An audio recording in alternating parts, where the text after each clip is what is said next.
Hey, recently I made an add-on for Blender called InPlacer and wanted to make a short video about it here on YouTube.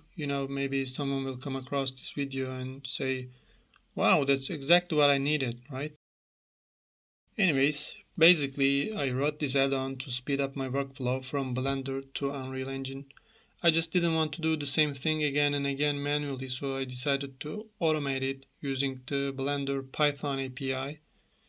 And what was the thing that I didn't want to do again and again manually? Well, it was making an animation in place before using it in Unreal Engine.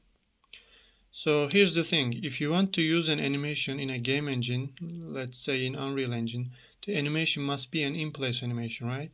Otherwise, your character will leave its root component, which is a capsule component in UE4, and that will cause all sorts of problems. Let me show that scenario real quick before we continue actually. So this is an in-place animation and this is not. As you can see, he flies back to his capsule component once the animation is finished. Your character should stay in capsule component actually because, well, here's how it works. When you control the character in your game, you actually control the capsule component, right? You move the capsule component in the world and the character mesh plays an in-place animation accordingly.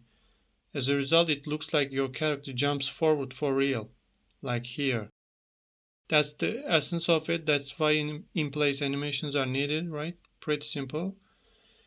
As you probably know that there is an option to make an animation in place on Mixamo.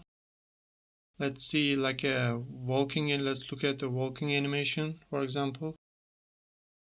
There's this option. All right, check that. In place, that's great. But not every one of them has that option, right? Let's say we want a running jump animation. So this one doesn't have that option. We need to convert it to in place in Blender. Let's go back and do that. First, let's see how we can make an animation in place without using the add-on, because we can do that, right? I'm gonna open up the graph editor to the side like this. As a first step, you gotta find the channel that's responsible for the forward movement. In this case, it's the Z location channel of the hip bone. It's all the same for Mixamo animations, by the way. It's always the Z location of the hip bone. Alright, Shift H to hide the rest. Then press Home to frame all nicely. And let's zero out the keyframes using the 2D cursor because it's at 0 right now, just like we wanted. Key, snap selection to cursor value, and here it is. We made the animation in place. Let's see. At the end, this looks like a perfect candidate to be automated with some code. And InPlacer add-on does it pretty well. Let's see it in action finally. So when you install the add-on, you'll see some options in the preferences. You can decide the name that will show up on the side panel, for example.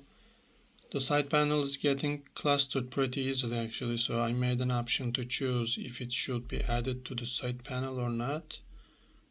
And you can use the add-on in the object data properties of the armature in both cases anyway, so it's up to you. Using the add-on is pretty straightforward actually. All you have to do is selecting the armature object and clicking the Make It in Place button. And now you have the in place version of the animation, simple as that. And let's use it on other animations we got in the scene.